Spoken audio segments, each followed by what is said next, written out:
जय हिंद दोस्तों। बिहार डीएलएड प्रवेश परीक्षा 2024 के लिए आज आपका प्रैक्टिस सेट नंबर 4 चलेगा, जिसमें साथियों हम लोग जीके जीएस से बहुत ही शानदार प्रश्नों को कवर करने वाले हैं। तो साथियों आप लोग पूरा वीडियो को ध्यान से देखिएगा और आज के इस प्रैक्टिस सेट में आप कितने क्वेश्चन के सही सही आंसर कर पाते हैं ये आपको सेशन के लास्ट में कमेंट करके बताना है। तो चलिए फ्रेंड्स, दोपहर के 3 बज चुके हैं, फटाफट से आप सभी लाइव में आ जाइए। तो देखिए आज का पहला क्वेश्चन है, भारत का सबसे गहरा भूमिबंध और संरक्षित बंदरगाह कौन सा है। वेरी इंपॉर्टेंट क्वेश्चन है। चलिए आप सभी आंसर बताइए।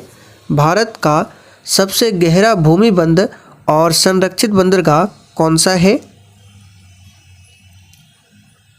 तो साथियों यहाँ पर क्वेश्चन नंबर 1 के लिए आंसर क्या होगा, याद रखिएगा, ये है विशाखापत्तनम। यहाँ पर बी ऑप्शन आपका सही जवाब है। विशाखापत्तनम बंदरगाह कहाँ पर है, तो याद रखिएगा ये आंध्र प्रदेश में स्थित है। कहाँ पर है, आंध्र प्रदेश में स्थित है, जो कि आंध्र प्रदेश की अभी नई राजधानी बन गई है विशाखापत्तनम। तो यहाँ पर बी ऑप्शन याद रखिएगा। आप लोग कमेंट करके बताइए मार्मुगोवा बंदरगाह किस राज्य में स्थित है। चलिए अगला क्वेश्चन देखिए, कुल्लू घाटी किसके बीच में स्थित है। बिल्कुल टॉप लेवल का क्वेश्चन है। आंसर कीजिए क्वेश्चन नंबर 2 के लिए, कुल्लू घाटी किसके बीच में स्थित है। तो साथियों यहाँ पर क्वेश्चन नंबर 2 के लिए आंसर हो जाएगा ऑप्शन डी, धौलाधर और पीर पंजाल के बीच में है कुल्लू घाटी। यहाँ पर डी ऑप्शन जो ही बच्चे बता रहे हैं उनका बिल्कुल सही जवाब है, धौलाधर और पीर पंजाल के बीच में। भारत के पूर्वी तट को किस नाम से जाना जाता है। वेरी इंपॉर्टेंट क्वेश्चन है, इस पर आप सभी स्टार मार्क कर लीजिए। तो आइए इस क्वेश्चन को मैप के माध्यम से आपको समझाते हैं। जैसे कि ये भारत का नीचे साइड का मैप हो गया। तो यहाँ पर देखिए ये है गुजरात का इलाका, और गुजरात का जो क्षेत्र है इसको कहा जाता है काठियावाड़ तट। आप लोग भी कॉपी में नोट करते चलिए, इसको कहा जाता है काठियावाड़ तट। अब यहाँ से देखिए महाराष्ट्र से लेके नीचे यहाँ पे क्या है, गोवा। तो महाराष्ट्र से लेके गोवा तक जो ये क्षेत्र है, तट का मैदान है, इसको कहा जाता है कोंकण तट। क्या कहा जाता है, कोंकण तट। फिर गोवा से लेके नीचे केरल, इस इलाका को कहा जाता है मालाबार तट। मालाबार तट।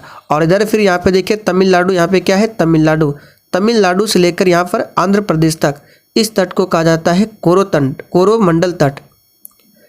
कोरोमंडल तट, जो कि भारत का क्या है, पूर्वी तट है। ये पूर्वी तट है और ये पश्चिमी तट है।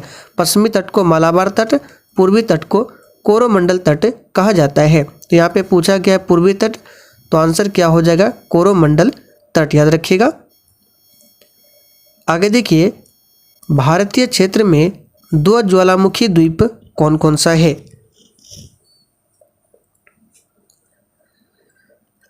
चलिए क्वेश्चन नंबर 4 के लिए आंसर बताइए। भारतीय क्षेत्र में 2 ज्वालामुखी द्वीप कौन सा है। तो साथियों यहाँ पर इस क्वेश्चन का आंसर हो जाएगा ऑप्शन डी, नारकोंडम और बैरन द्वीप। ये क्या है, भारतीय क्षेत्र में 2 ज्वालामुखी द्वीप है। और ये कहाँ पर स्थित है, क्वेश्चन भी पूछा जाता है। तो साथियों ये अंडमान निकोबार में स्थित है। कहाँ पर, अंडमान निकोबार में। अंडमान निकोबार की राजधानी कहाँ पर है, तो पोर्ट ब्लेयर है। कहाँ पर है, पोर्ट ब्लेयर। और पोर्ट ब्लेयर कहाँ पर स्थित है, तो ये साउथ अंडमान में स्थित है। चलिए आगे देखिए, भारत में कुल कितने उच्च न्यायालय हैं। चलिए क्वेश्चन नंबर 5 के लिए आंसर बताइए। वर्तमान में भारत में टोटल कितने हाई कोर्ट है। तो यहाँ पर क्वेश्चन नंबर 5 के लिए जो भी बच्चे लाइव चैट में ऑप्शन बी बता रहे हैं उनका बिल्कुल सही जवाब है। वर्तमान में भारत में टोटल 25 हाई कोर्ट है, और 25वां जो हाई कोर्ट है ये कौन सा है, तो अमरावती हाई कोर्ट, यानी कि अमरावती उच्च न्यायालय, ये भारत का 25वां उच्च न्यायालय है। यहाँ पर बी ऑप्शन सही है। किस गवर्नर जनरल ने अपने को बंगाल का शेर कहा था। और देखिए साथियों आप लोग डेली क्लास को अटेंड कीजिए। क्लास का टाइमिंग है दोपहर 3 बजे से। तो आपको डेली दोपहर 3 बजे एक क्लास को अटेंड करना है और इसका जो पीडीएफ है वो आपको टेलीग्राम पर मिल जाएगा। टेलीग्राम का लिंक इसी वीडियो के नीचे डिस्क्रिप्शन बॉक्स में दिया गया है। तो साथियों, किस गवर्नर जनरल ने अपने को बंगाल का शेर कहा था? तो यहाँ पर इसका सही जवाब है लॉर्ड वेलेस्ली ने। और आपको याद होगा लॉर्ड वेलेस्ली ने ही सहायक संधि की शुरुआत किया था।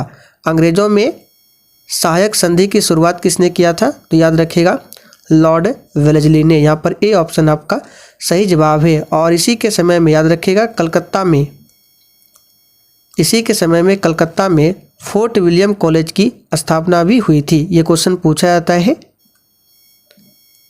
भारत में कृषि का प्राचीनतम साक्ष्य कहाँ से मिला है? चलिए, मोस्ट वीवीआई क्वेश्चन है, आंसर बताइए। भारत में कृषि का प्राचीनतम साक्ष्य कहाँ से मिला है?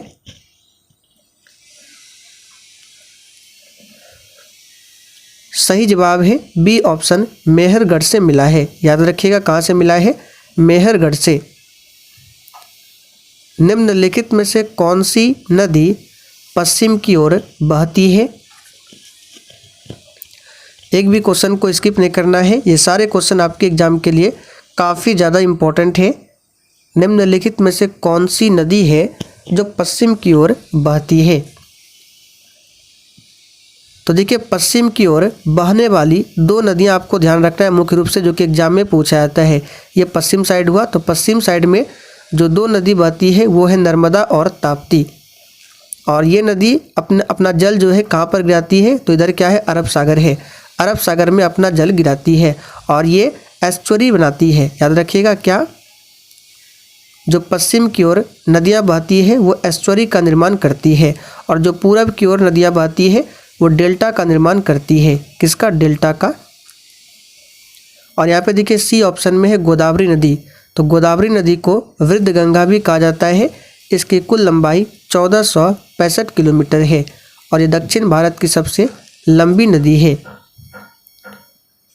इंडियन नेशनल कांग्रेस की प्रथम महिला अध्यक्ष कौन थी?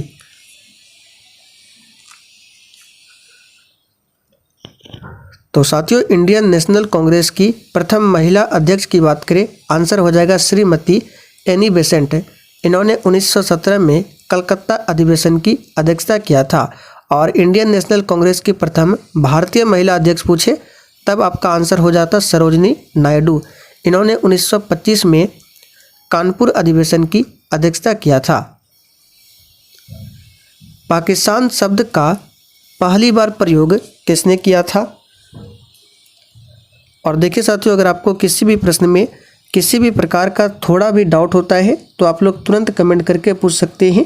आपके कमेंट का रिप्लाई 100% दिया जाएगा।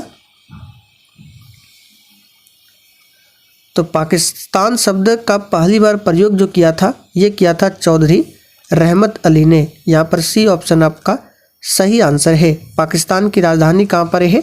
इस्लामाबाद। चलिए अगला क्वेश्चन देखिए, भारत में प्रथम रेल लाइन का निर्माण किन शहरों के बीच में हुआ था? चलिए 11 के लिए आंसर बताइए। भारत में प्रथम रेल लाइन का निर्माण किन शहरों के बीच में हुआ था?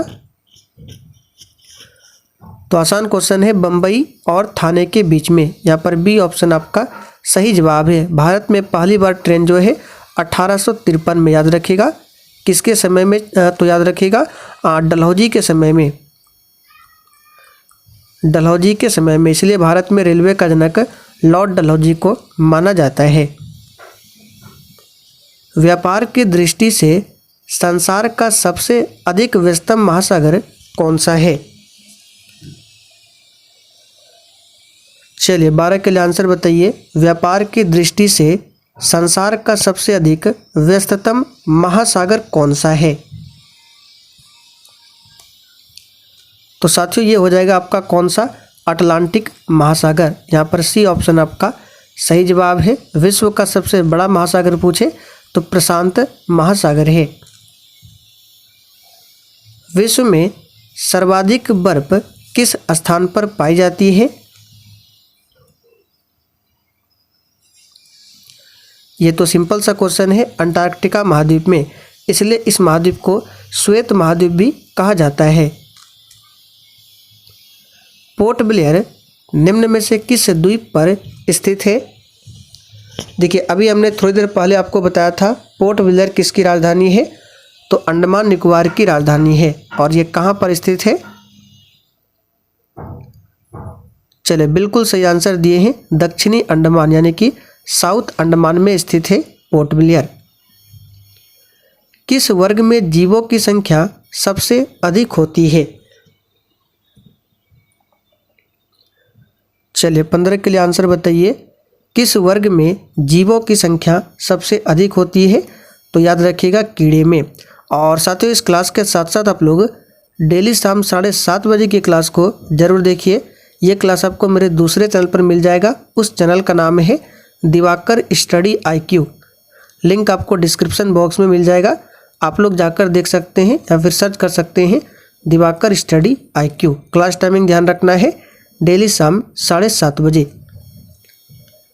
निम्नलिखित में से कौन मृदा प्रदूषण का प्रमुख कारण है? चलिए, काफ़ी अच्छा क्वेश्चन है। मृदा प्रदूषण का प्रमुख कारण क्या है? तो देखिए, सिंचाई से मृदा प्रदूषण हो सकता है? बिल्कुल नहीं। जैविक खादों का प्रयोग, इससे भी नहीं। रासायनिक खादों का अधिक प्रयोग, यहाँ पर ऑप्शन आपका हो जाएगा ए ऑप्शन। रासायनिक खादों का अधिक प्रयोग करने से मृदा प्रदूषण हो सकता है। कोलाइडी मिश्रण के कणों की माप क्या है? इस क्वेश्चन पर भी स्टार मार्क कर लीजिए। ये क्वेश्चन ऑलरेडी बिहार डीएलएड में पूछा हुआ क्वेश्चन है। कोलाइडी मिश्रणों के कणों की माप क्या है? तो इसका रेंज होता है, आप लोग याद कर लीजिए, 10⁻⁻7 से 10⁻⁻5 सेंटीमीटर तक। खाली स्थान एक जेली जैसी पदार्थ है जो प्लाज्मा झिल्ली के अंदर तैरता हुआ पाया जाता है, क्या है?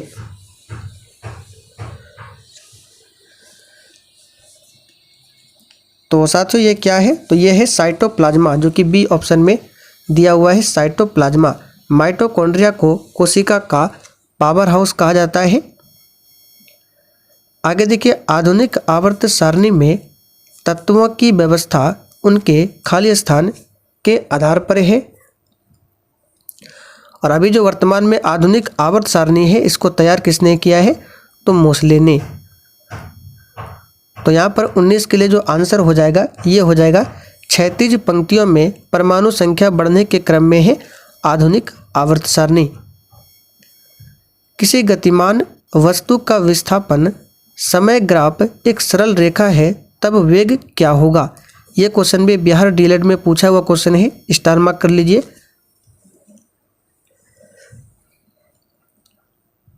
तो साथियों, किसी गतिमान वस्तु का विस्थापन समय ग्राफ जो है ये क्या है? एक सरल रेखा में है, तब इस स्थिति में वेग जो होगा ये शून्य हो भी सकता है और नहीं भी हो सकता है। तो यहाँ पर डी ऑप्शन सही है। भारत के उष्णकटिबंधीय क्षेत्रों में किस प्रकार का ऊर्जा का विकास किया जाता है? और देखिए, जिन्होंने अभी तक सेशन को लाइक नहीं किया है, प्लीज़ आपसे रिक्वेस्ट है, आप सभी सेशन को साथ में लाइक करते हुए चलिए। तो साथियों, भारत के उष्णकटिबंधीय क्षेत्रों में किस प्रकार का ऊर्जा का विकास किया जाता है? तो याद रखिएगा सौर ऊर्जा का। वसा और तेल के ऑक्सीकरण को क्या कहते हैं?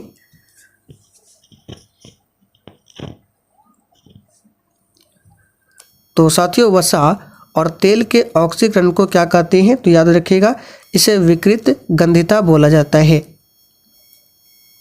विद्युत चुंबक को बनाने के लिए प्रायः किस पदार्थ के छड़ का उपयोग होता है? यह क्वेश्चन भी एग्जाम के लिए वेरी इंपॉर्टेंट रहेगा। विद्युत चुंबक को बनाने के लिए प्रायः किस पदार्थ के छड़ का इस्तेमाल होता है? चलिए, बिल्कुल सही आंसर दिए हैं, नरम लोहा का इस्तेमाल होता है। पीतल किसका मिश्रण है पूछा जाता है? तो कॉपर और जिंक के मिश्रण से बनता है पीतल। आगे देखिए, दूरदृष्टि दोष वाली आंखें साफ साफ देख सकती है। देखिए, इसमें जस्ट उल्टा होता है। दूर दृष्टि दोष है तो इसमें क्या होगा, दूर की वस्तु साफ साफ दिखाई पड़ेगी लेकिन नज़दीक की वस्तु साफ साफ नहीं दिखता है। और निकट दृष्टि दोष में क्या होता है, तो निकट दृष्टि दोष है तो निकट की वस्तु साफ साफ दिखाई पड़ती है लेकिन दूर की वस्तु साफ साफ दिखाई नहीं पड़ती है, जस्ट उल्टा होता है। तो यहाँ पे दूर दृष्टि दोष है तो क्या होगा, दूर की वस्तुओं को साफ साफ देख सकती है, बिल्कुल सही है 24 के लिए ऑप्शन ए। और इस दृष्टि दोष के निवारण के लिए किस लेंस का इस्तेमाल होता है, तो याद रखिएगा दूर दृष्टि दोष के लिए होता है उत्तल लेंस, यहाँ पे लिख देते हैं उत्तल लेंस का इस्तेमाल होता है। और निकट दृष्टि दोष के लिए अवतल लेंस का इस्तेमाल होता है। प्रतिरोध का सूत्र क्या है, चलिए अच्छा क्वेश्चन है, प्रतिरोध का सूत्र क्या है। तो देखिए आप लोगों ने 10th क्लास में पढ़ा होगा V = IR। तो यहाँ पे आपको प्रतिरोध का बताना है तो R बराबर क्या हो जाएगा, तो V/I = R। तो देख सकते हो ऑप्शन यहाँ पे ए ऑप्शन में दिया हुआ है R = V/I। 1785 में किसने प्रत्येक जीव के नामकरण की द्विपद नामकरण नामक प्रणाली प्रस्तावित किया था। चलिए 26 के लिए आंसर बताइए। तो इसका सही जवाब है कार्ल लिनियस ने। एक स्वस्थ व्यक्ति का समान स्थिति में रक्तचाप यानी कि ब्लड प्रेशर कितना होता है,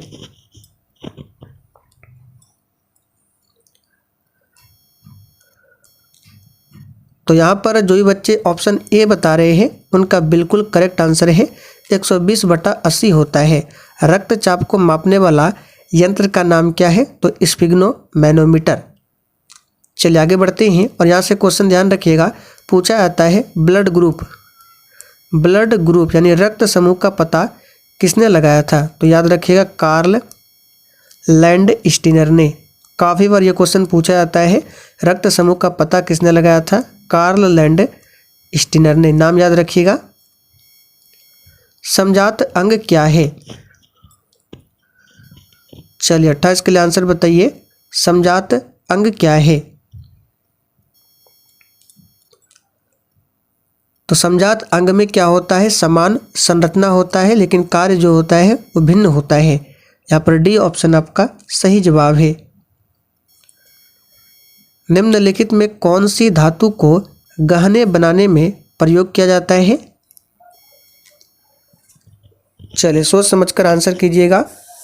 इन तीनों ऑप्शन में से कौन सी धातु है जिसका उपयोग गहना बनाने के लिए होता है, तो सोना का तो होता है आप सभी जानते हैं, चांदी का भी होता है और प्लेटिनम का भी होता है। तो यहाँ पर आंसर जो हो जाएगा उपर्युक्त सभी। मनुष्य में कुल कितनी हड्डियाँ होती है, चलिए क्वेश्चन नंबर 30 के लिए आंसर बताइए। और देखिए साथियों आप लोग सेशन को शेयर नहीं करते हैं। देखिए अगर आपको सेशन थोड़ा बहुत भी पसंद आता है तो आपसे रिक्वेस्ट है आप सभी सेशन को अधिक से अधिक अपने मित्रों के साथ जरूर शेयर करें। तो साथियों मनुष्य में कुल कितनी हड्डियां होती है, तो 206 हड्डियां होती है। बचपन में ये हड्डियां, तो बच्चों में ये हड्डियां होती है 208 और नवजात में लगभग 300 प्लस के आसपास। नवजात शिशुओं में हड्डियों की संख्या कितनी होती है, तो अभी हमने आपको बताया नवजात शिशुओं में हड्डियों की संख्या जो होती है ये 300 के आसपास में होती है। तो यहाँ पर सी ऑप्शन आपका करेक्ट आंसर है। मनुष्य की खोपड़ी में कितनी अस्थियां होती है,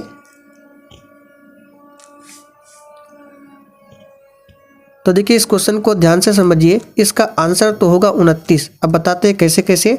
देखिए कपाल में तोड़ के भी क्वेश्चन पूछा जाता है। कपाल में टोटल 8 हड्डियां होती है, 8 अस्थियां होती है। फिर चेहरे की बात करें तो चेहरे में 14, कान में आप सभी जानते हैं एक कान में 3, दूसरा कान में 3, 6 और एक होता है गला में। अब इसको ऐड कर लीजिए तो हो जाएगा 29। देखिए 14, 6, 20, 8, 28 और 1, 29। इस प्रकार मनुष्य की खोपड़ी में टोटल 29 अस्थियां होती है। मनुष्य के शरीर में पसलियों के कितने जोड़े होते हैं, चलिए बिल्कुल सिलेक्टेड क्वेश्चन है, आंसर बताइए।